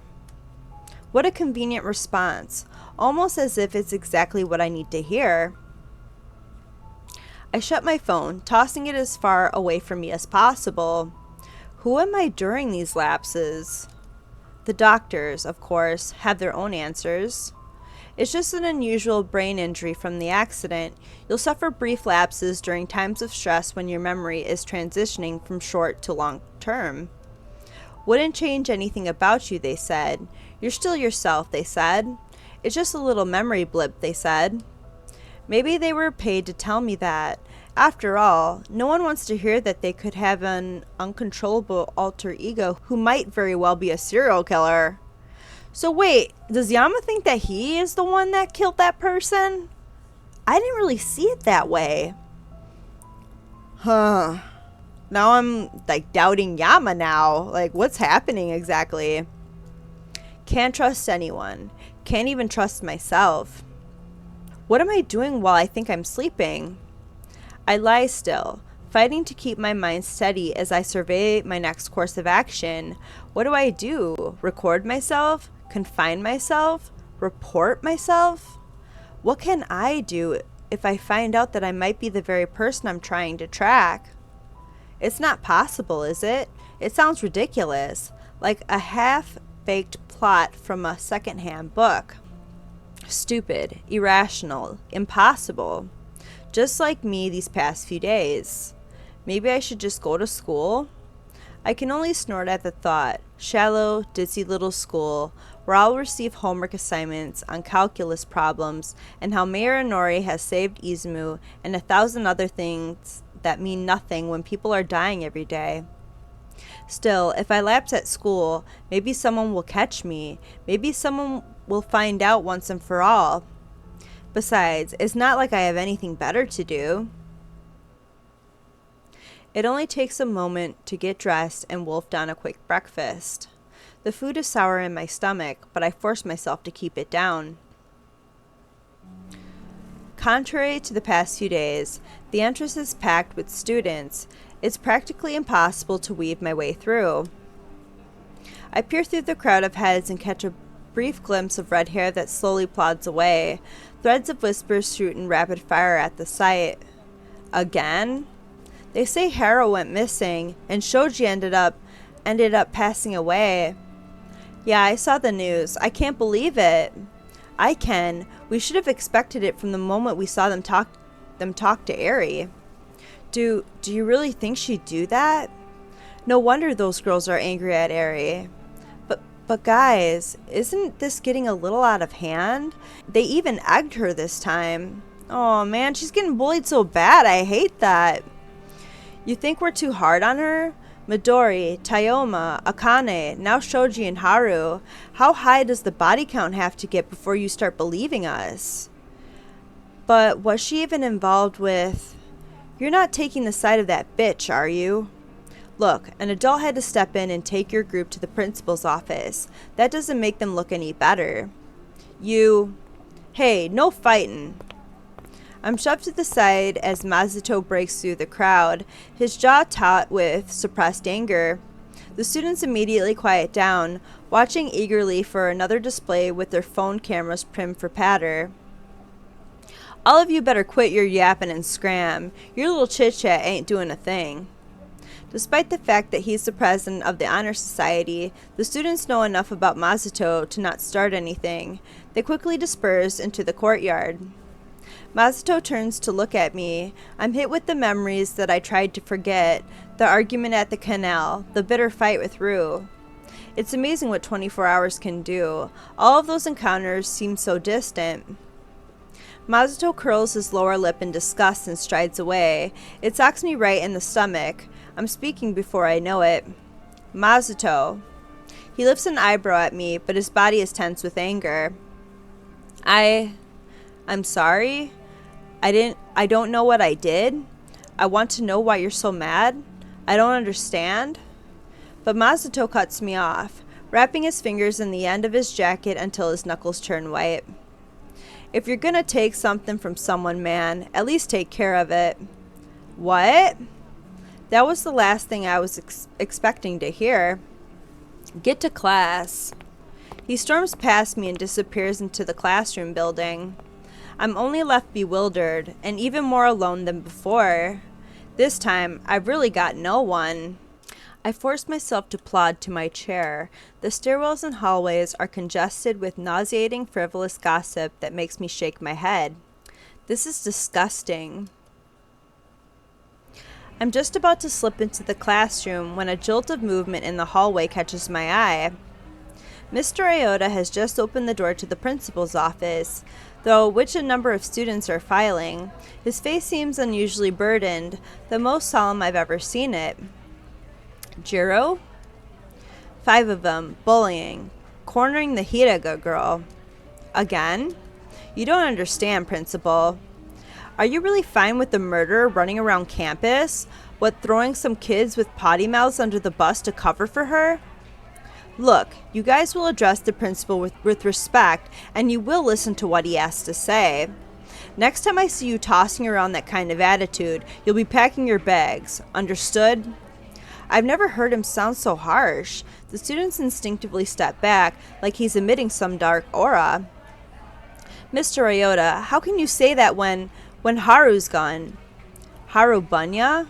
Gone?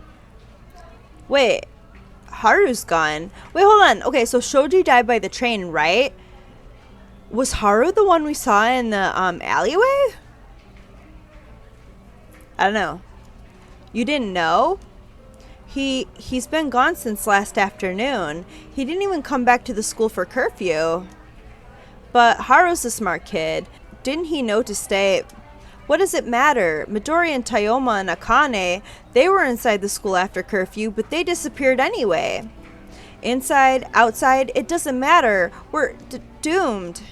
She burst into tears as Mr. Ryota is frozen in place, looking strangely awkward. Bring them in, Jiro. I'll handle it from here. Mr. Ryota wordlessly steps aside, watching the students file into the principal's office. When the last student has entered, he shuts the door, sighing heavily. I step forward to greet him, but something halts me in my tracks. Students from this very school, gone. Yesterday, a death on the subway tracks. Now Haru Bunya joins the ranks. I can't trust myself. How can I possibly trust anyone else? It's gotta be the stress getting to me, but I see every familiar face as a potential enemy, a puppeteer in the shadows, moving all the chess pieces into place. Mr. Ryota, something about him seems unbearably ominous, surrounded by death. Am I the killer? Is the killer someone close to me? Or is the killer a complete stranger? Everyone is a possibility. Mr. Ryota is intelligent, flippant, and when he needs to be, ruthlessly efficient. Then he notices me awkwardly standing in the hallway, twiddling my thumbs. Well, if it isn't my favorite delinquent. He's searching my face. I attempt to mask my expression. I can't show anything. Not now. Hey, Mr. Ryota. I decide not to mention the scene that I just witnessed. Maybe it's better if he doesn't know. Kid, you've got bags for days going on under your eyes. Have you been sniffing all night? What? Did he seriously just say that in the middle of this school? No, I was finishing some stuff up last night. I see. You sure you don't want to talk about it? I've talked to him about my past. I'm supposed to trust Mr. Ryota. I don't know. We've got some time before class starts. It's up to you. Wouldn't it be better to run my thoughts by him? He has information about the students that I could never get otherwise. Okay, your office? We slip into Mr. Ryota's office without any hesitation. Mr. Ryota settles behind his desk. He's still eyeing me closely. Maybe he trusts me about as much as I trust him. You're really different today, Yama. What's bothering you? Do I really look that haggard? I thought I put up a passable front. That obvious? Once upon a time, kid, I was also a student. I pulled all-nighters for exams, just like you. Except, this doesn't seem like it's related to an exam. Exams are the furthest thing from my mind at the moment, that's for sure. Mr. Ryota, about the murders. He frowns at my question. You're still interested in that? It's difficult to keep my composure up, but I managed to look him straight in the eye. Please, if you could just answer one question of mine about it. I can see the reluctance in his gaze, but after a long moment, he finally relents with a silent nod. You said that the victims all had some kind of psychological problem. Could you look up their connections with... It's just a shot in the dark. I don't even know if the killer is someone who I've met in person, but I've got to see if they have any relationship with... Ooh, I don't really think it's Airi. But let's just go through the options and see what he says about it. Let's start with Airi. Airi Hidega comes to mind. I did see her walking around District 6 that one night, and she is rather quiet and unassuming. There's also all the rumors about her and her connections with the victims. It's just stupid gossip and bullying, but what if it isn't? Is there anything between the victims and Airi Hidega? Did they have a lot of contact? Airi Hidega, the one who's being bullied? Well, she's being blamed for causing the disappearances and murders. You really going to believe what a couple of idiotic students want to believe? No, but I want to be sure. Alright, if you're sure. He taps at an intermediate pace, and even from my difficult angle of viewing, I can see windows popping all over his screen. All I'm getting are the rumors that she was seen talking to each of the victims before they disappeared. Which doesn't prove anything. After all, she also probably says thank you to the lunch ladies, and they're not getting murdered. Maybe she doesn't. Strange. Was I on the wrong train of thought? No, I'm certain that the psychological problems trend isn't purely coincidental. Maybe I don't know the person responsible. Well, might as well try the people I do know. Alright, let's see what he says about Nisuki, because, I don't know, she knows things, and she kind of gives me like a weird feeling. Nisuki comes across as an ardent fan of psychology, especially when it comes to manipulating people. In fact, wasn't she the one who probed me about dissociative identity disorder? Is there anything between the victims and Natsuki Tanaka? Common clubs, hobbies, family social groups? Natsuki Tanaka? Who's that? Classmate, like psychology. And she's a screwed up psychopath on the side, but that doesn't seem to be my place to mention. I see. Let me take a look. He taps at an intermediate pace, and even from my difficult angle of viewing, I can see windows popping all over his screen. Nope, I'm not getting anything. Maybe I've got this all wrong? But there has to be some kind of reason for this psychological trend. It could be nothing, but I should go through the people I do know who can be connected. Alright, Yahiko Akira. Someone started a club for depressed and troubled students. It was called the Happy Club, and I thought that it had the stupidest name in existence. But that club was for depressed and troubled students. Students with psychological problems. Is it really just a coincidence? Is there anything between the victims and Yahiko Akira? Yahiko, like dumb blonde friend Yahiko? Have you gone crazy, kid? What the hell would that ditz have to do with these crimes? Just, can you look it up, please?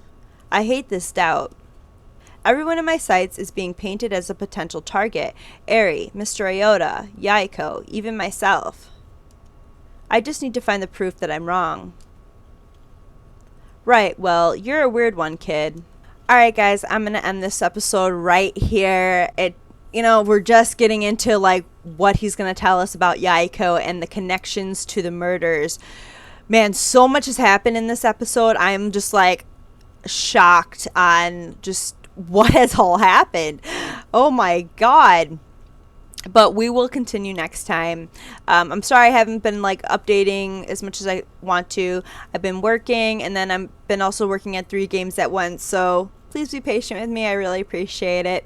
So make sure you share the content. If you're enjoying my playthrough of Lucid 9 Inciting Incident so far, please leave a like. Let me know what you guys thought down in the comments. And remember to subscribe and click that bell button so you know when I upload the next episode of Lucid 9 Inciting Incident. Thank you so much for watching. You guys have a great night. Bye.